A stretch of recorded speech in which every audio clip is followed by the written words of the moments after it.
dua penggali kubur ini mengalami kejadian yang aneh. Begitu tanah ini digali sampai dalam, ada air yang keluar, dan air ini tiba-tiba muncrat dengan banyak sekali sampai membuat banjir, dan baunya itu benar-benar luar biasa busuk. Sampai dua penggali kubur ini akhirnya naik, dia nggak berani lagi melanjutkan penggalian itu. Nah, sambil ketika mereka ada di atas, mereka pun laporan ke warga yang lain, jenazahnya jangan dibawa sini dulu, ini liang lahatnya banjir. Jadi air ini terus keluar dan warnanya itu benar-benar keruh dan baunya busuk sekali. Ada orang-orang yang juga tanya, itu kenapa Pak? Air apa? Kok baunya kayak air got? Nah, si penggali kubur ini bilang, ini bukan air got, ini bau tinja, ini bau tinja.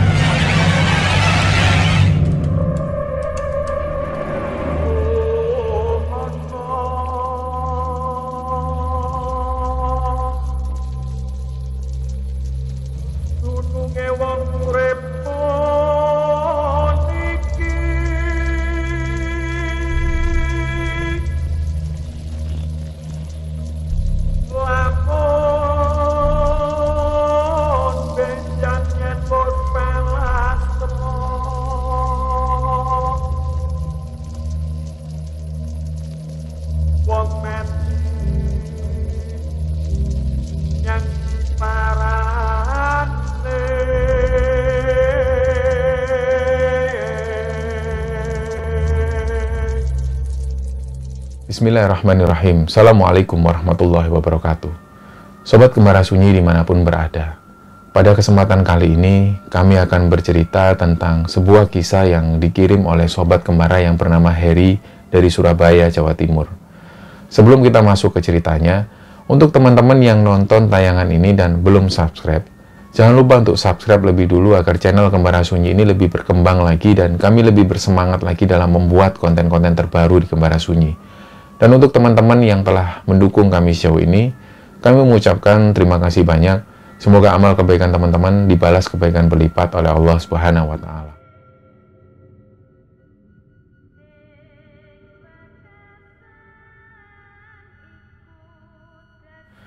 Untuk cerita kali ini datangnya dari Surabaya. Pengirim ceritanya ini namanya Heri. Dan kejadian ini pernah terjadi di sebuah kampung di Surabaya di sekitaran tahun 2002-an. Nah, di saat tahun 2002 itu, Heri ini masih duduk di bangku SMP. Jadi dia tinggal di sebuah kampung di Surabaya, di mana kampung ini bisa dikatakan cukup padat di sana. Nah, setiap hari ketika Heri berangkat menuju ke sekolah, dia selalu keluar dari kampung menuju ke jalan raya. Di situ setiap pagi sekitar jam 6:30 pagi dia selalu nunggu angkutan umum lewat. Dari situlah dia naik angkutan umum itu yang biasa di sana disebut len dan langsung menuju ke sekolahnya. Nah, di sana itu ada sekumpulan pemuda yang usianya antara 25 sampai 27 tahun. Mereka ini sering bergerombol. Antara 5 sampai 7 orang lah, mereka sering bergerombol dan salah satunya yang paling dikenal di kampung itu yang namanya Aji.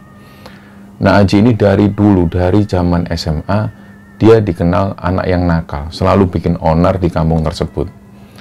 Sebenarnya Heri tahu juga dan keluarga Heri ini tahu karena ayahnya Heri ini juga pernah jadi korban. Waktu itu ayahnya Heri ini punya beberapa barang yang diletakkan di teras rumah. Tiba-tiba keesokan harinya itu hilang. Nah, banyak laporan dari warga yang bilang ternyata barang-barang itu dicuri oleh Aji dan kawan-kawan. Biasanya Aji ini nyuri barang-barang itu kemudian dijual dan dibuat minum-minum. Nah, ada satu tempat tongkrongan Aji dan teman-teman itu letaknya ada di pinggir jalan raya. Di situ ada posko yang sudah nggak lagi dipakai. Nggak jauh di sana ada sebuah warung. Nah, disitulah biasanya Aji dan teman-teman ini minum-minum sampai pagi hari, bahkan tidur di sana. Nah, sampai satu ketika Heri ini pernah mengalami kejadian yang pahit menurut dia. Pagi itu dia berangkat menuju ke sekolah dan seperti biasa dia nunggu angkutan umum lewat.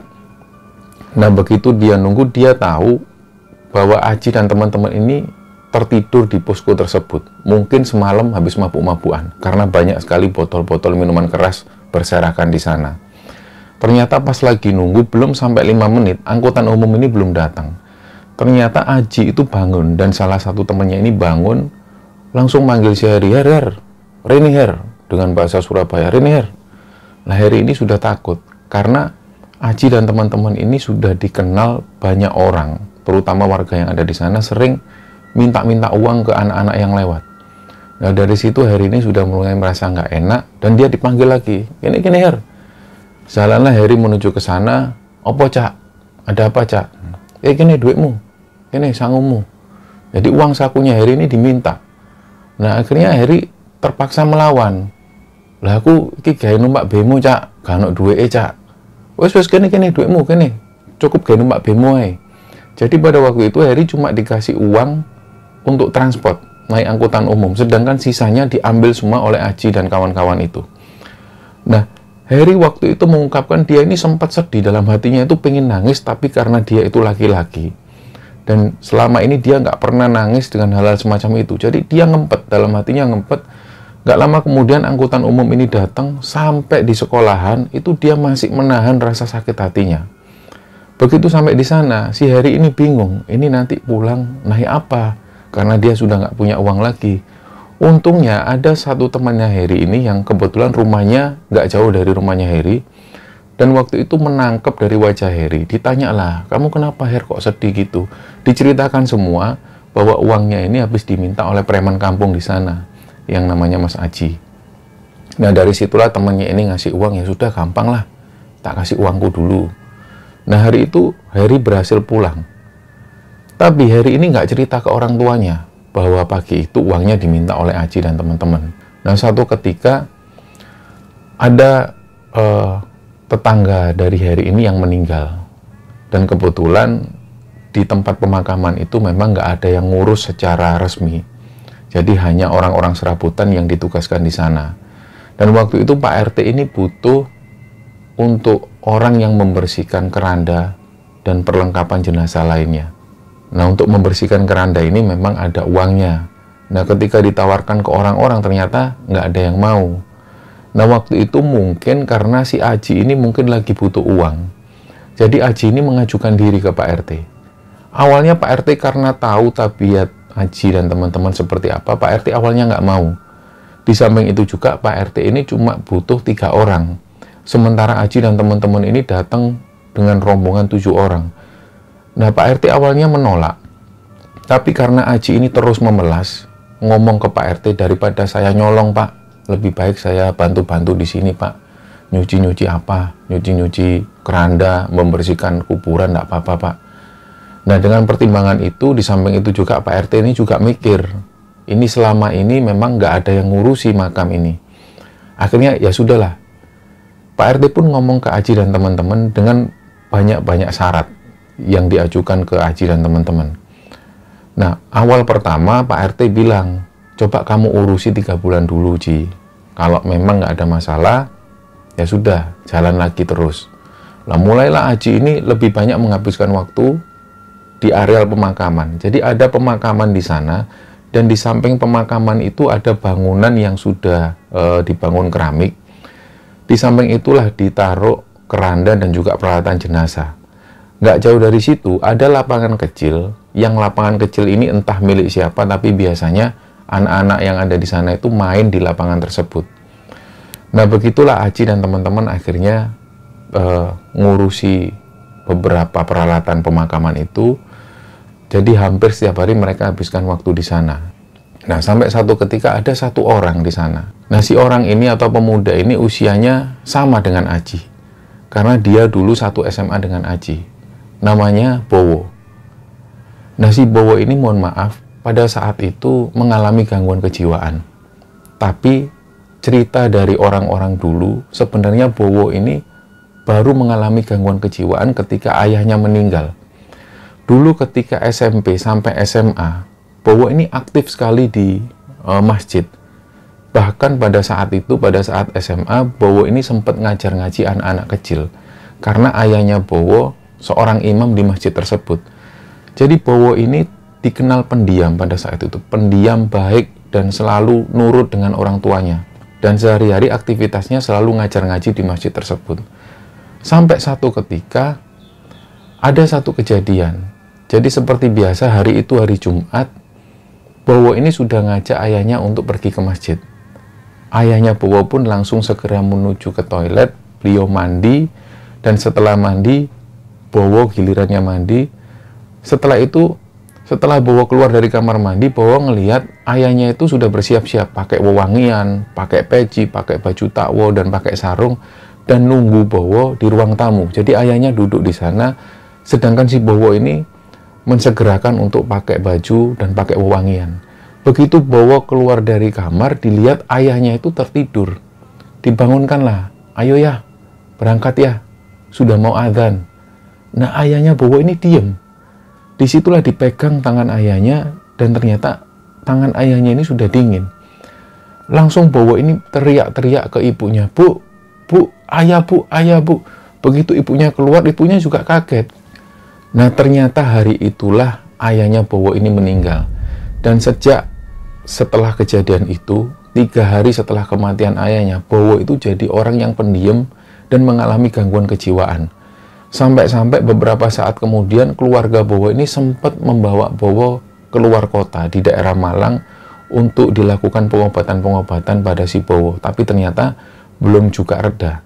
Jadi Bowo itu mengalami gangguan kejiwaan, sementara keluarganya ingin Bowo tetap ada di rumah. Sampai beberapa bulan kemudian, Bowo sempat dibawa ke daerah Sukabumi untuk datang ke satu pondok pesantren. Dia mengikuti kegiatan secara intensif di sana. Ternyata beberapa bulan kemudian nggak menunjukkan perkembangan. Kembalilah Bowo ke Surabaya, dan sampai di tahun 2002 itu Bowo masih ada di rumah. Dan kondisinya masih mengalami gangguan kejiwaan. Jadi kadang-kadang Bowo itu senyum-senyum sendiri, kadang nangis sendiri. Banyak orang itu yang menghubung-hubungkan kematian ayahnya dengan gangguan kejiwaan yang dialami Bowo. Nah, kita kembali ke ceritanya. Pada waktu itu, karena semua orang tahu Bowo ini adalah orang yang mengalami gangguan kejiwaan, jadi orang-orang itu menghargai betul. Orang-orang tua yang ada di sana itu tahu betul Bowo ini anaknya imam masjid. Jadi mereka itu masih respect pada si Bowo, meskipun keadaan Bowo waktu itu seperti itu. Nah, sedangkan Aji dan teman-teman nggak seperti itu. Mereka ini sering mengolok-ngolok Bowo. Sampai-sampai mereka itu sering melakukan sesuatu yang bersifat fisik pada si Bowo. Nah, kadang-kadang ketika Bowo sudah merasa terancam, dia pun pulang. Banyak orang-orang yang gak tega ketika Aji dan teman-teman ini memperlakukan Bowo seperti itu. Nah, sampai satu ketika Aji dan teman-teman ini baru nyuci keranda di dekat makam situ, dan Heri dan teman-teman itu main bola di lapangan kecil itu. Jadi waktu Aji dan teman-teman itu nyuci keranda, Heri ini masih main bola dan masih bisa ngelihat aktivitas mereka. Nah, tiba-tiba mereka ini ngelihat, si Heri dan teman-teman itu ngelihat Aji itu ditidurkan di keranda jenazah dan ditutup kain sama teman-temannya. Nah, karena Heri dan teman-teman waktu itu masih usia SMP, jadi mereka itu langsung berhenti dari aktivitasnya. Loh mas, kok dadi pocong mas Aji? Nah, teman-teman yang lain seperti Arif dan lain sebagainya itu bilang, wis menengo, iki jenenge pocong-pocongan.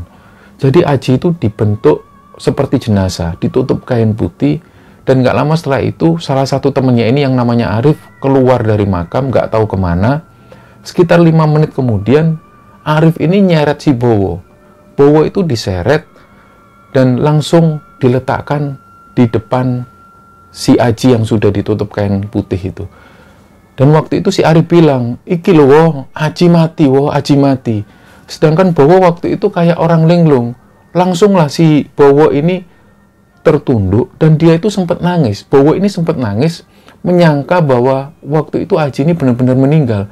Jadi ketika Bowo nangis, Arif dan teman-teman yang lain itu ngetawain si Bowo.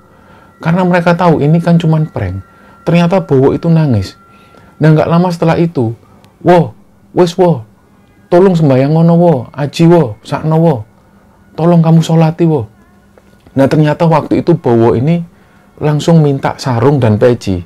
Nah, karena di dekat situ ada musola, diambilkanlah sarung dan peci, dan Bowo waktu itu kayak mencari sesuatu. Jadi mereka semua bingung, dan Harry dan teman-teman ini sempat menyaksikan kejadian itu. Jadi Bowo ini bingung nyari sesuatu, ternyata dia ini mau nyari air wudhu. Di musola waktu itu airnya mati. Dia langsung nyari air wudhu, dan ada pancuran. Yang ketika ada orang mau masuk ke makam itu selalu ada pancuran, Bowo langsung wudhu di situ. Dan Harry ini menyaksikan betul Bowo yang mengalami gangguan jiwa ketika wudhu, itu wudhunya sempurna sekali. Si Bowo ini masih tahu betul, tahu persis urutan-urutan wudhu seperti apa. Dia wudhu secara sempurna. Seolah-olah dia ini mau menyolati sahabatnya si Aji. Padahal Harry dan teman-teman tahu gimana perlakuan Aji ke Bowo. Dan mereka ini juga nggak bisa ketawa. Padahal mereka tahu kalau ini cuma bohong-bohongan. Nah, begitu si Bowo ini datang, dia berdiri persis di depan Aji yang sudah ditutup kain putih. Arif dan teman-teman yang lain di belakang itu ketawa-ketawa. Tapi Bowo nggak paham soal itu. Langsunglah Bowo ini langsung takbir, Allahu Akbar. Benar-benar Bowo ini kayak menyolatkan jenazah sahabatnya sendiri. Dia khusyuk sekali. Allahu Akbar, Allahu Akbar. Setelah itu Bowo ini pun salam, dan Bowo ini sempat berdoa. Nggak tahu apa yang diutarakan waktu itu. Setelah Bowo berdoa, Bowo ini pun jalan dengan kontai. Dia jalan pelan keluar dari pemakaman dan pulang. Sementara ketika Bowo ini pulang, si Arif dan teman-teman ini tertawa ngakak. Dia sampai ketawa guling-guling, hampir 5 menit dia menertawai si Bowo itu. Nah, setelah itu barulah ketika mereka ini selesai ketawa, barulah si Arif ini ngajak si Aji, ayo Ji, tuku ngombe Ji. Ayo Ji, wayang ngombe Ji. Ternyata Aji ini nggak bergerak sama sekali. Ji, ayo Ji, wis mari Ji, dadi mayite Ji. Buyar-buyar, Bowo wis mulai. Ternyata sekali lagi Aji ini nggak bergerak. Harry dan teman-teman waktu itu juga melihat kejadian waktu itu. Jadi mereka itu kayak benar-benar heran. Dan dari situlah Arif ini narik kain putih itu dibuka. Ji, ayo Ji, wis mari Ki. Wis buyar, guyonane wis buyar, prenge wis buyar. Ternyata begitu dilihat, wajah Aji itu pucat. Dan dicek oleh Arif, badannya itu dingin sekali. Disitulah Arif ini langsung kaget, teman-teman yang lain ini juga kaget. Opo Aji, opo Aji. Begitu dicek sekali lagi, digoyang-goyangkan badannya si Aji ini cuma diem. Langsunglah si Arif ini manggil Pak Mudin yang ada di sana, namanya Pak Tobari. Karena waktu itu Pak Tobari ini nggak ada, dia carilah orang-orang yang dekat ada di sana. Begitu orang-orang ini datang ke sana dan memastikan bahwa Aji ini sudah meninggal. Nah, itulah yang membuat orang-orang ini shock, terutama Arif dan teman-teman. Padahal waktu ini cuma pura-pura. Waktu mereka guyonan seperti itu, mereka ini nggak berpikir yang panjang. Tapi ketika mereka tahu bahwa si Aji ini sudah meninggal beneran, mereka itu benar-benar kalut dan takut. Jadi kesaksian dari Arif sendiri, sebelum datangnya Bowo, si Aji ini masih bercanda-bercanda. Endi Bowo, wis teko ta? Bowo mana? Bowo mana? Pada saat posisi Aji ini ditutup kain putih, si Aji ini masih bercanda dengan teman-temannya. Nah, ketika Bowo datang dan setelah disolatkan oleh Bowo, ternyata si Aji ini meninggal beneran. Akhirnya si Aji ini dimandikan, dan pada saat itu para pihak keluarga ini menghubungi Pak Tobari. Ada satu orang imam masjid yang namanya Pak Tobari. Ketika didatengin oleh salah satu sanak keluarga dari Aji, Pak Tobari ini ngerasa keberatan. Karena dia tahu betul Aji ini seperti apa. Dari dia muda sampai di usia sekitaran 26 tahun, si Aji ini selalu bikin onar dan nggak pernah sholat. Jadi menurut Pak Tobari waktu itu, nggak pantas orang seperti ini disolatkan. Nah, akhirnya tanpa menyinggung perasaan keluarganya, Pak Tobari ini menolak dengan halus. Pak Tobari beralasan hari itu dia masuk shift sore kerjanya. Jadi dia menolak, coba cari imam yang lain, coba cari mudin yang lain ada di kampung sebelah. Nah, memang waktu itu kebetulan Pak Tobari ini ada shift malam. Tapi sebenarnya kalau mau dia izin, Pak Tobari bisa. Tapi karena Pak Tobari ini sudah males, karena yang meninggal ini Aji, dia benar-benar nggak mau menyolatkan jenazah si Aji. Jadi akhirnya Pak Tobari pun menolak, beliau berangkat kerja. Nah, keluarga yang lain akhirnya cari mudin yang lain. Dia keluar kampung, menuju ke kampung yang lain. Ternyata salah satu imam yang ada di sana ini juga berhalangan. Jadi dari situlah pihak keluarga ini bingung. Ini gimana lagi, cari Mudin kemana lagi ini? Sementara ini si Aji ini harus dimakamkan. Nah, ada usulan dari beberapa warga kampung, ditunggu besok pagi aja lah. Ini sudah terlalu larut malam. Besok pagi kan Pak Tobari pulang dari kerjanya, mungkin bisa ngurusi ini semua. Nah, singkat cerita, keesokan paginya Pak Tobari ini didatengin lagi. Nah, dari situlah Pak Tobari ini mungkin merasa kok belum dimakamkan sampai pagi ini. Akhirnya Pak Tobari pun mau menyolatkan. Nah, setelah disolatkan, barulah jenazah Aji ini dibawa ke pemakaman. Nah, di sini banyak kejadian ganjil yang dialami oleh mereka semua dan disaksikan oleh orang-orang yang ada di sana. Dua penggali kubur ini mengalami kejadian yang aneh. Begitu tanah ini digali sampai dalam, ada air yang keluar.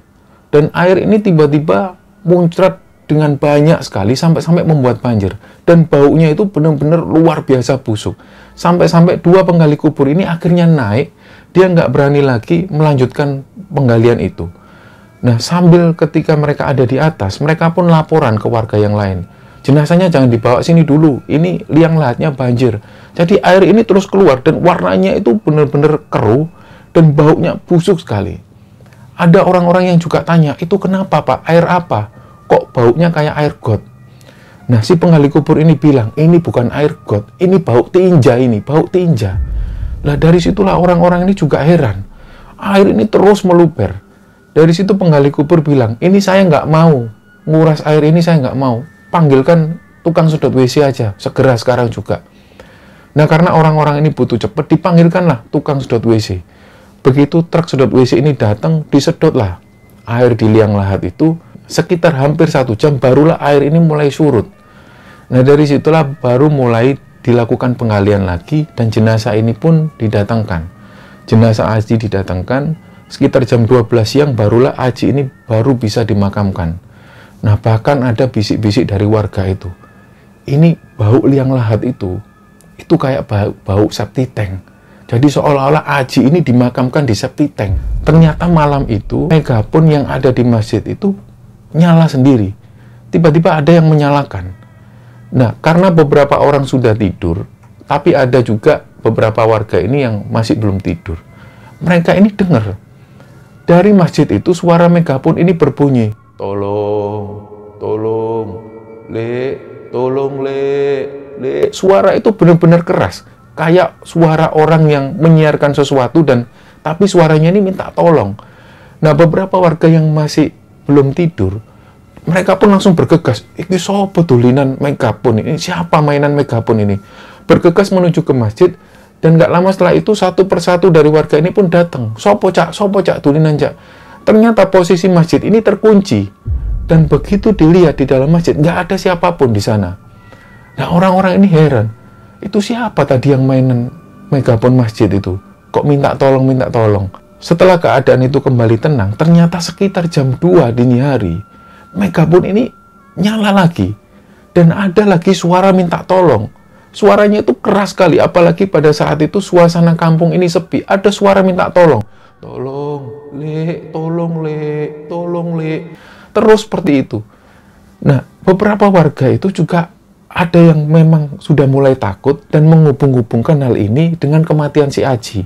Nah, sampai beberapa jam kemudian, menjelang subuh seperti biasa, ada beberapa jamaah yang mulai berdatangan ke masjid. Nah, salah satunya ini Pak Tobari.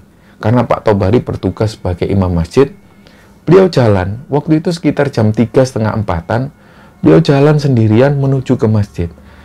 Dan begitu mendekati masjid, Pak Tobari ini ngelihat ada sosok Aji itu berdiri persis di samping tiang listrik. Tapi Pak Tobari waktu itu tenang. Dia jalan santai dan begitu melewati sosok Aji, Pak Tobari ini diem. Sama sekali nggak ngomong, sama sekali nggak ngelirik ke arah Aji. Barulah dari situ Pak Tobari ini dengar suara Aji. Dia ini ngomong, Pak, aku melok, Pak. Nah, sama sekali Pak Tobari nggak noleh ke belakang. Pak Tobari sambil jalan. Dan Pak Tobari ini ngerasa Aji ini ngikutin dari belakang. Nggak lama kemudian beliau ini noleh. Pak Tobari noleh ke belakang, ternyata nggak ada siapa-siapa. Dari situlah Pak Tobari mulai ngomong, tapi meskipun nggak melihat wujud Aji, Pak Tobari ngomong, "Ji, mulai saiki ojo ganggu wong-wong ya Ji yo. Wis, mandeko, ojo ganggu wong-wong." Pak Tobari ini bahkan sempat bilang, "Kamu itu semasa hidupmu banyak nyusahin orang. Sekarang kamu mati juga banyak nyusahin orang. Wis Ji, kamu pulang Ji, jangan ganggu orang Ji." Pak Tobari pun langsung menuju ke masjid. Nah, singkat cerita, sholat subuh ini dilaksanakan, dan pada saat zikir, Pak Tobari ini noleh ke arah jamaah sambil zikir. Ternyata di situ sekali lagi Pak Tobari ini ngelihat Aji itu berdiri di luar masjid. Sambil mondar-mandir, kayak mau masuk masjid nggak berani, mundur lagi. Pak Tobari ini ngelihat terus. Tapi Pak Tobari itu dengan sikap tenang. Dia melihat terus Aji itu mondar-mandir, sosok Aji mondar-mandir. Wujudnya ini persis seperti manusia. Dia benar-benar, Pak Tobari ini kayak ngelihat wujud manusia, tapi wajah Aji itu pucat. Nah, setelah kejadian itu, ada beberapa kejadian warga ini ditakuti oleh sosok Aji. Nah, pada saat itu warga ini ngerasa rumahnya itu sering diketuk. Begitu pintu rumah dibuka, ternyata nggak ada siapa-siapa. Nah, kejadian itu juga menimpa si Heri. Heri itu mungkin saking sebelnya dengan si Aji waktu itu, dia pernah mengalami satu kejadian yang pahit. Nah, ketika si Aji ini meninggal, Heri itu sempat nggak berani tidur sendirian di kamar. Karena dia benar-benar takut. Waktu itu Heri ini tidur bersama dua orang tuanya, dan pada saat tengah malam, tiba-tiba Heri ini dengar, Her, kancanono aku, Her. Suaranya itu jauh sekali, tapi kayak seolah-olah di luar rumahnya Heri. Nah, Heri itu dengar dan langsung bangunkan bapaknya, Pak, Bapak dengar nggak, Pak? Ada suara itu, Pak. Nah, ternyata bapaknya Heri ini nggak dengar. Ternyata belum lama tidur, Heri ini ngelihat sosok Aji itu berdiri di pojokan kamar, sambil ngelirik ke arah Heri. Nah, karena Heri ini sudah takut, dia langsung tutup selimut, dia nggak berani sedikit pun ngelihat ke arah Heri. Ternyata pada waktu itu, Heri ini ngerasa selimut yang dipakai Heri itu ditarik pelan. Nah, ditarik lagi oleh Heri. Nggak lama kemudian, ditarik lagi selimutnya. Begitu Heri ini noleh, ternyata dia itu ngelihat sosok Aji, wajahnya pucat sekali, mainan selimutnya Heri. Nah, kejadian ini terus berlangsung. Sampai 40 hari kemudian, barulah banyak laporan yang masuk ke Pak Tobari bahwa banyak orang-orang ini yang ngerasa diganggu oleh sosok si Aji. Dari situlah Pak Tobari ini coba untuk mendoakan Aji dengan seksama. Dan pada saat itu Pak Tobari memfokuskan doa tersebut untuk si Aji.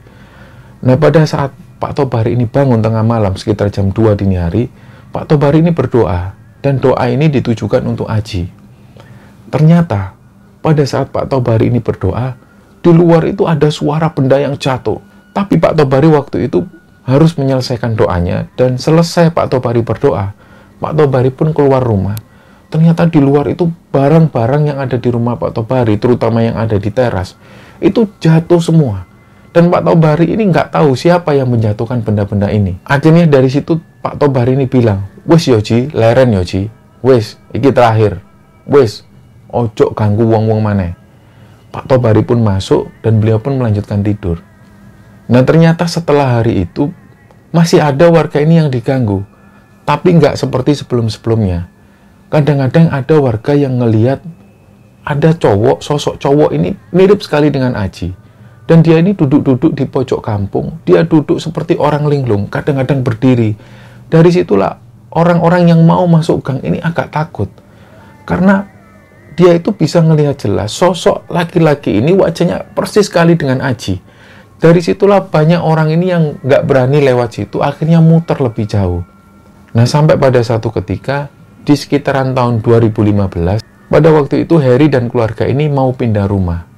Mereka mau pindah rumah keluar kota, dan Heri ini dapat tugas dari bapaknya untuk membersihkan perabotan yang sudah nggak terpakai. Nah, biasanya banyak warga kampung di sana ini yang meletakkan perabotan-perabotan yang nggak terpakai ataupun sampah-sampah kering itu diletakkan persis di dekat pemakaman yang ada di lapangan tersebut. Nah, disitulah Heri ini menuju ke sana, dan dilihat banyak sekali sampah yang tertumpuk di situ. Heri pun meletakkan lemari. Nah, dari situlah Heri ini ingat kejadian beberapa tahun yang lalu. Heri ingat, loh, bukannya makam Aji itu ada di sini ya? Karena Heri ingat ada pohon kamboja di situ, dan persis letaknya ada di pojokan gardu. Jadi Heri ini sengaja nyari lagi, di mana ya makamnya Aji ya? Nah, betapa terkejutnya Heri. Ternyata makam Aji itu sudah tertutup oleh sampah-sampah yang ada di sana. Sampai-sampai batu nisannya ini sudah nggak terlihat lagi dan tertumpuk sampah. Disitulah Heri ini langsung berpikir, ya Allah, gini nasibnya si Aji. Ya Allah, bahkan sampai mati pun dia ini tertutup sampah, dihinakan oleh orang-orang. Nah, dari situlah Heri ini ngasih pelajaran ke semua orang. Bahkan cerita ini sering diceritakan ke teman-temannya Heri ketika Heri ada di suatu tempat. Nah, sampai pada akhirnya cerita ini pun diceritakan pada Kembara Sunyi, dan kami ceritakan cerita ini kepada teman-teman semua. Kejadian ini pernah terjadi di sekitaran tahun 2002 di Surabaya, Jawa Timur. Semoga kisah ini bisa diambil hikmah dan bisa diambil pelajaran oleh teman-teman semua. Mohon maaf kalau ada salah-salah kata. Wassalamualaikum warahmatullahi wabarakatuh.